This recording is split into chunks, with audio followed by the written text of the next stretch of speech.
Vamos voltar a falar sobre segurança nas estradas, assunto sempre relevante, ainda mais nesse nosso contexto aqui de Minas Gerais e considerando o episódio do último fim de semana, né? Aquela tragédia que matou 7 torcedores do Corinthians na rodovia Fernão Dias.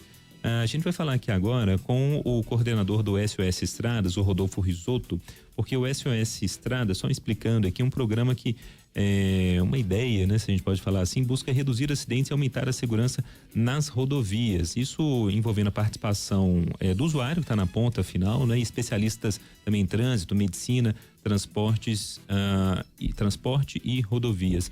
Como vai, Rodolfo? Bom dia. Bom dia aos ouvintes da Band News FM. Ô Rodolfo, eu queria começar, pegando o episódio específico do fim de semana, né, envolvendo o ônibus aí do Corinthians, características um pouco, não diferentes, mas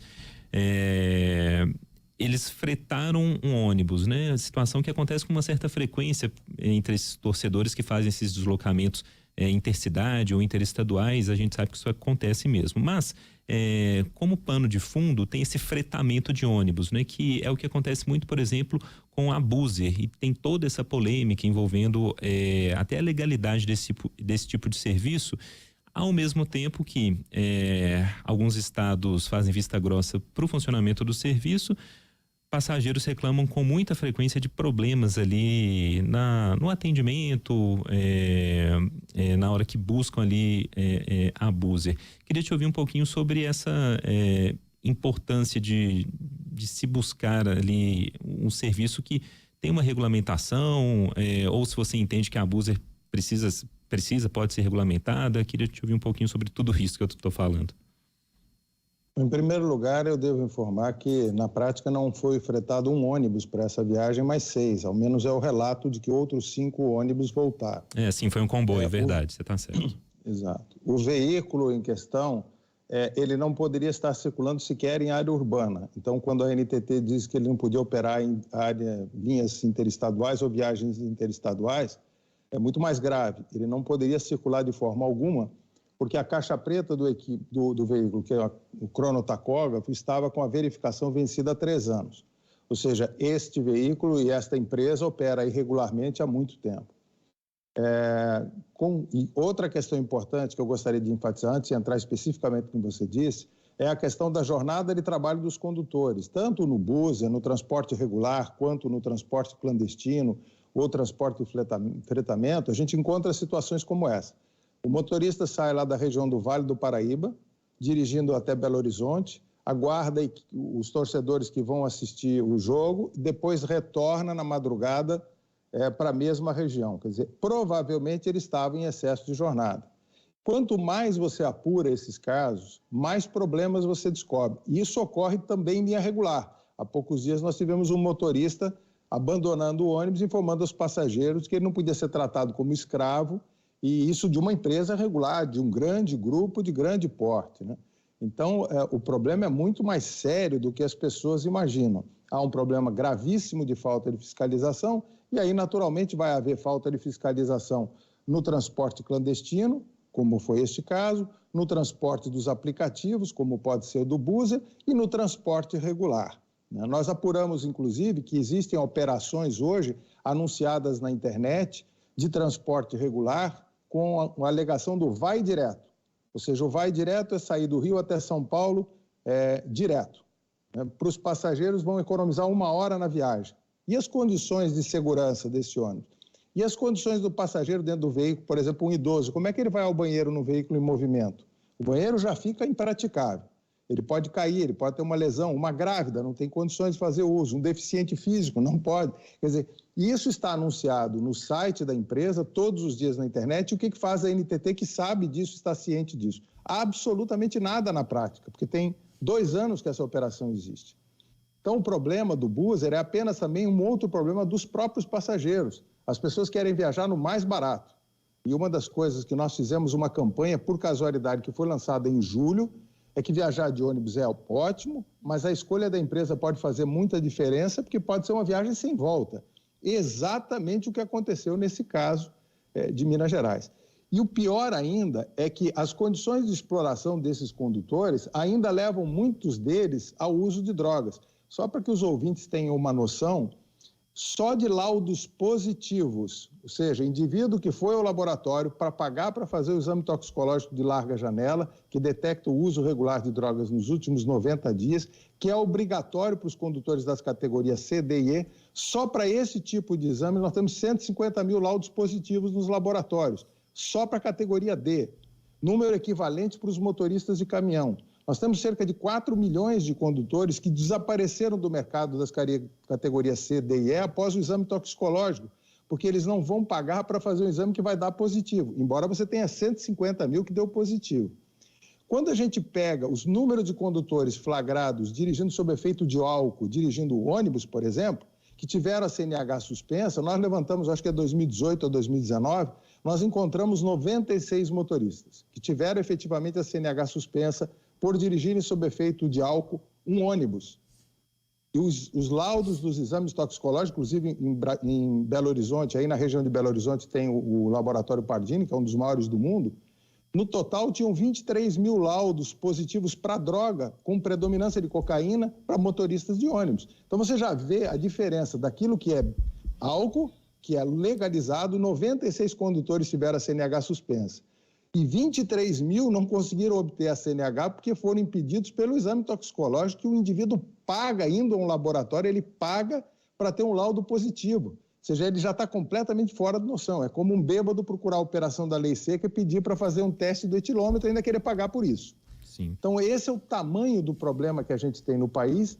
E aí, quando a gente vai apurar o que é feito em termos de fiscalização, por exemplo, existem várias câmaras, existe um sistema, inclusive o Sindicato Nacional das Agências Reguladoras, os funcionários estão denunciando o desmonte da estrutura de fiscalização da ANTT. Existem câmeras na rodovia Fernão Dias que permitem identificar se o veículo está irregular, mas esses veículos estão passando por ali, não há uma integração de informação do sistema.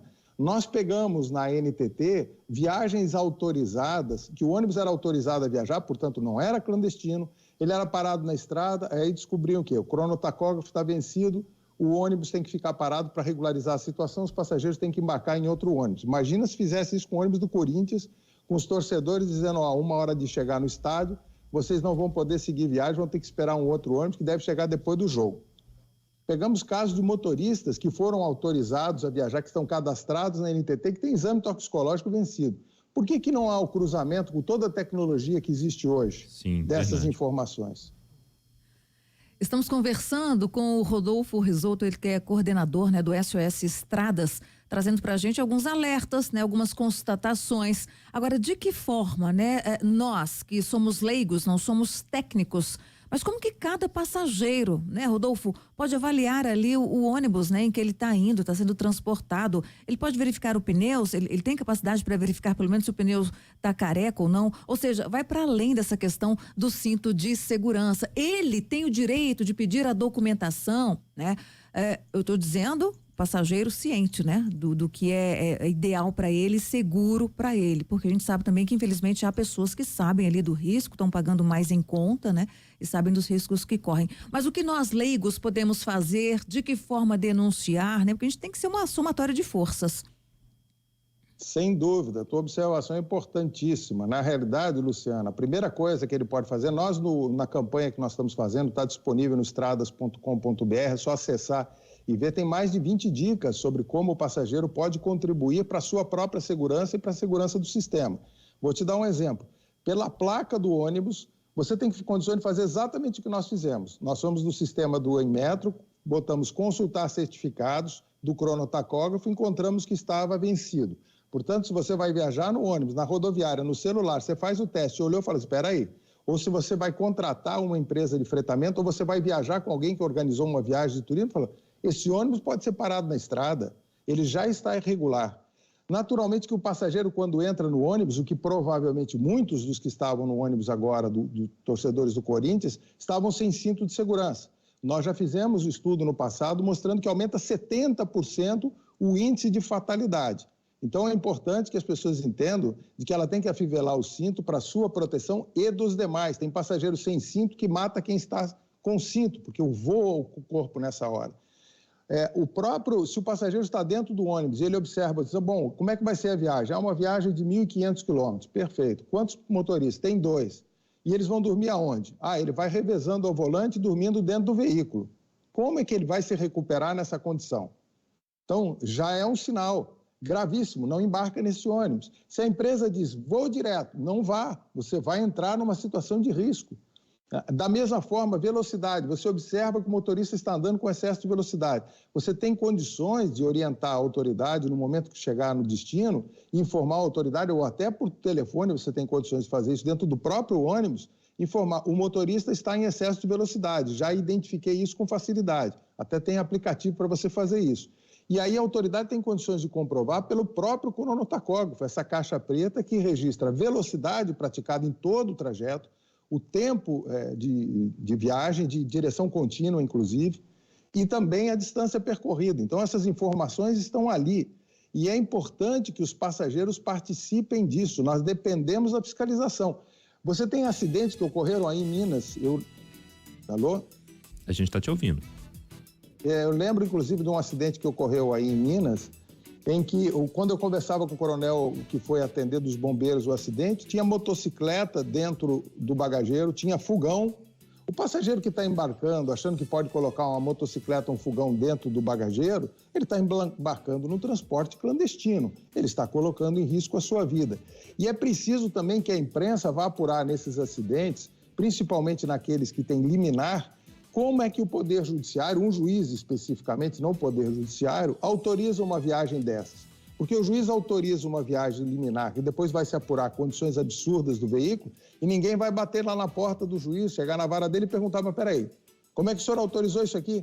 Então tem muitos fatores que precisam ser feitos, inclusive agora nós estamos com um problema gravíssimo com relação ao exame toxicológico. Foi adiada a fiscalização e anunciada para o dia 28 de dezembro. Ou seja, só a partir de 28 de dezembro que vão fiscalizar para ver se os motoristas estão cumprindo o exame toxicológico obrigatório. E o atual, isso foi uma aberração criada pelo presidente anterior, né, que adiou até julho de 2025, aí o Congresso corrigiu, o governo tinha que aplicar de imediato a partir de julho, o que fez? Adiou para 28 de dezembro, parece que a intenção é sempre adiar, e ainda houve um veto do presidente da República atual, derrubando a multa daqueles que não cumpriram o exame. Ou seja, nós temos um estímulo generalizado ao uso de drogas por condutores, à exploração dos motoristas, a falta de controle de jornada de trabalho, ou seja, e ainda vem a questão do preço, o passageiro embarcar por qualquer preço. Quanto custa a própria vida? É isso que as pessoas têm que pensar. Assunto de fato que a gente precisa, não é, acompanhar, e aqui nesta Band News FM, sobre esse caso específico, né, todo esse debate que envolve essa violência, essa carnificina, não é, que são as nossas estradas brasileiras, a gente tem espaço aqui na nossa programação. Às 10h22, a gente conversou ao vivo aqui com o Rodolfo Risoto, coordenador do SOS Estradas, jogando luz aí, levantando pontos importantes para a gente pensar também. Rodolfo, obrigado, viu, pela disponibilidade. Obrigado pelo espaço, um abraço.